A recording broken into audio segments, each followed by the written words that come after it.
이게 지금 이제 코딩할 분들에서는 좀 요게 좀 핵심인 것 같죠. 아까 말했던 이제 MCP라는 요거뿐만 아니라 GPT-5에 이제 코덱스라는 이제 나오긴 했는데, 자, GPT 코덱스라는 것이 기존과 다른 이제 코딩 작업이 이제 에이전트 기반의 코딩 작업이라고 얘기가 나왔습니다. 그래서 미세중하고 최적화된 이제 GPT-5의 분양 모델이라고 하는데, 여기에서 이제 모델 핵심이 적응형 사고 이게 들어가는데, 문제의 복합성에 따라서 동적으로 더 많은 사고 시간을 할당을 한다, 이런 부분이 있는데, 이것을 뭐라 얘기하냐면, 나쁜 아이디어에 대해서는 반대 의견을 제시하는 진정한 시니어 엔지니어라고 묘사를 한다고 하는데, 뭐 보여준 거 있다고 하는데 이건 한번 유튜브 한번 좀 봐보세요. 그래서 얘가 직접 뭔가 그 계획 목표를 시행해주면 1시간 이상 작동해서 복잡한 프로젝트를 리팩토링하는 모습을 보여주고, 단순 코딩 생성을 넘어 계획, 연구, 장기적인 작업 수행 능력까지 뭔가 입증을 했다더라. 이건 직접 한번 사용을 해봐야 될 것 같기는 합니다. 자, 그래서 어디에나 있는 자 코덱스, 멀티 서피스 개발 환경이라고 하죠. 어디서나 사용할 수 있게끔 뭔가 만드는 거. 코덱스는 자 IDE, 비주얼 스튜디오 코드라든가 커서라든가 이거 확장 프로그램을 통해서 한다든가, 아니면 터미널, 깃허브,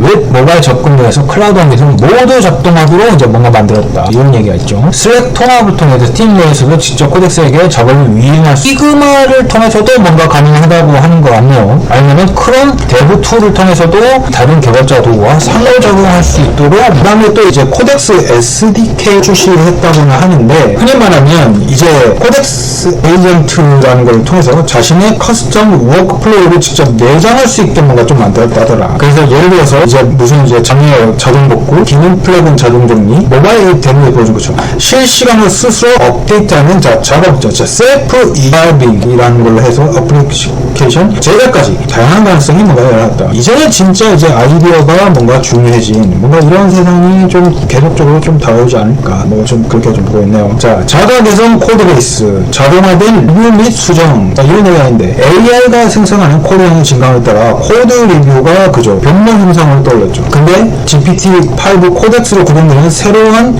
코덱스 코드 리뷰 기능이라는 것이 나왔는데, 이런 문제 해결했다고 합니다. 흔히 이제 그런 얘기가 좀 나오기도 하죠. AI가 너무 생성을 하긴 했는데, 이게 코드 리뷰, 즉 버그를 하는 이제 좀 굉장히 좀 많이 걸렸었던 부분들이 있긴 한데, 이런 부분도 이제 똑같이 이제 AI가 뭔가 또 처리를 해주겠다라는 게 지금 이 얘기인 거죠. 그래서 이제 한 가지 예로 이제 shipping with codex라는 이 섹션이 나왔는데, 수정라는 요거에서 워크플로우 뭐 시연했다고 하니까 한번 좀 봐보세요. 그래서 개발자는 로컬 환경에 슬래시 리뷰 명령어로 코덱스가 버그를 찾게 한 다음에 플리스 픽스 명령어를 때리면 대신 리뷰를 실행할 수 있다더라. 그렇게 해서 자동 반복을 해서 코드 품질을 개선을 해주는 뭔가 이런 것이 또 있다고는 하니 이제 무서운 세상인 것 같습니다. 이거까지 좀 들어오면은 또 어느 정도까지 완벽하게 좀 되지 모르는데, 이게 진짜 완벽하게 된다면 진짜 엄청날 것 같긴 한데, 그 다음에 이제 깃허브 코파일럿 같은 이제 개발자가 코드 한전 조작성을 넣는 페어 프로그램 모델을 대중화해 에이전트라는 것들이 나오는데, 이렇게도 보니까 약간 좀 이제 실감이 좀 나긴 하네요. 아, 진짜 이렇게까지 발전을 했구나라는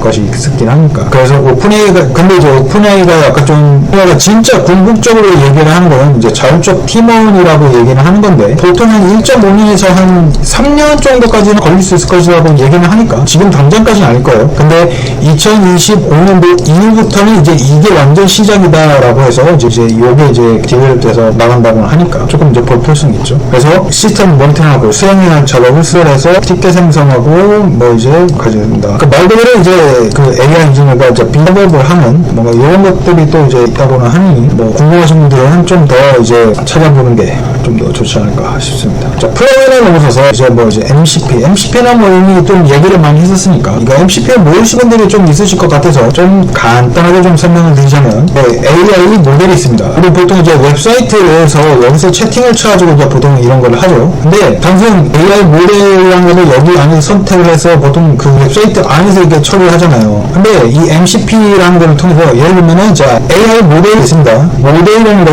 거를 통해서 내 PC에 있는 어떤 폴더, 디렉토리 안에 있는 이 파일을 보게 해줘 라는 거를 바로 직접적으로 다이렉트로 때려서 할 수 있어요. 그냥 간단하게 보시면 그렇게 보면 됩니다. 그래서 이건 약간 이제 그 흔히 말하는 이제 커넥터라고 약간 좀 보시면 됩니다. 뭔가 연결해주는, 그러니까 흔히 말하면 약간 좀 서버인 거죠. 약간 서버를 뭔가 연결해주는 이런 커넥터라고 약간 좀 보시면 좀 된 거죠. 그러니까 뭐 ODBC 같은 거 이제 개발자는 뭐 이제 이런 것들을 더 이제 확장을 하겠다, 이러한 도구들을.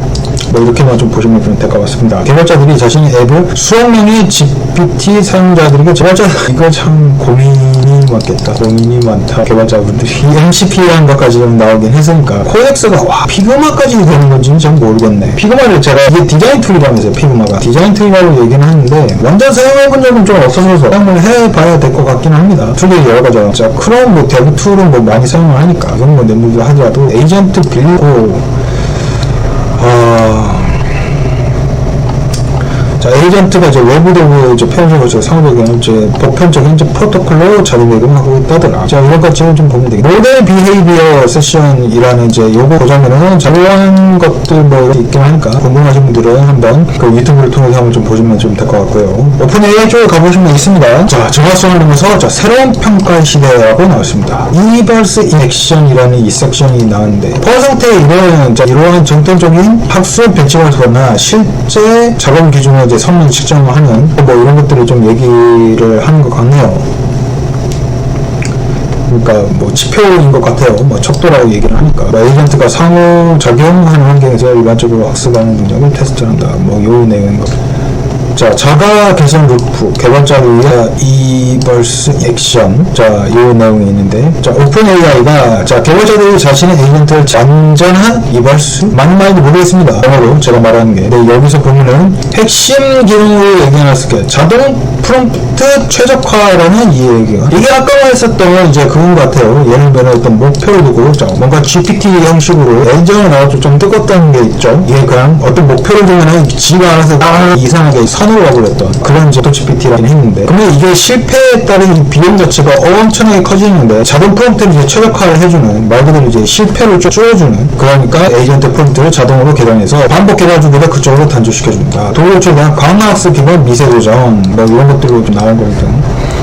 Reinforcement RFT라고 얘기가 나옵니다. 그래서 개발자들이 모델 적시에 도구를 호출해서 미세 조정을 해서 코딩 문제 50% 상승시키는 자, 이제 자율 에이전트로 진행함에 따라 실패 비용이 기하급수적으로 증가를 하는데, 그것을 이제 막아주게 말 그대로 계속 지금 그 얘기인 것 같아요. 리팩토링, 말 그대로 디버깅 뭐 이런 것들, 이거를 이제 적극적으로 좀 줄여주겠다. 이 비용이 너무 커지니 뭔가 좀 요런 거를 하기 위해서 뭔가 이제 이런 제품을 만들려고 하는 거고. 그러니까 흔히 말하는 이제 새로운 이제 워크플로우가 이제 뭔가 피드백을 배포하고 측정을 해요. 피드백을 수집을 하죠, 사용자들한테. 자동 최적화를 해서 재배포해서 루프 자체를 왕창 다 이제 줄여버리겠다. 근데 지금 이제 요 내용인 것 같네요. 이거는 이제 데이터를 주도를 하고 그런 AI 개발 이제 이런 식으로 이제 바뀌어질 테니 또 이제 AI를 통해서 획기적으로 이제 자동화를 통해서 그 뭐 생산 뭐 개발 비용이라든가 개발 기간 이런 것도 확연하게 다 줄이고, 그다음에 기업들도 앞으로는 이제 이런 식으로 좀 가도록 뭔가 이런 이정표를 뭔가 좀 제시를 해주는 듯한 뭔가 좀 이런 느낌이 좀 많이 듭니다. 결론입니다. 오픈 AI가 이번에 좀 발표했었던 자 구축 형식으로 뭔가 좀 이제 가려고 하는 것 같기는 해요. 모델, 개발 도구, 배포, 플랫폼, 뭐 프레임워크까지 뭔가 좀 제공을 해줬어요. 자, 여러분들 생각이 약간 좀 어떤지는 좀 잘 모르겠습니다. 근데 이번에 이 내용을 한 6월이 발표를 한 적이 있었어요. 우리 이렇게 갈 거야 라고 GPT-5를 샘 얼트만이 이미 한번 얘기를 했었죠. 에이전트가 부른 미래다. 그래서 이거를 그래서 이제 3년 내로 이제 완벽하게 이거를 상용화를 시키겠다라는 이제 목표를 해가지고, 그 다음에 이제 이 데브데이 2025에서 나왔었던 이 얘기는 이것에 대해서 구체적으로 이러한 것들이 좀 나올 것이다 라고 이제 좀 보여주는 것 같습니다. 그래서 이제 앞으로는 이제 이게 바로 이제 앞으로 더 같기는 하는, 이제 그것에 따라서 우리는 이제 어떻게 해야 될 것인지는 이제 다 저를 포함해서 여러분들 이거 보시면 이제 시청자분들도 다 같이 천천히 하나 둘씩 또 준비를 해야 될 타임이지 않을까 싶습니다. 오늘은 여기까지 얘기하는 걸로 하고, 더 궁금하신 분들은 오픈 AI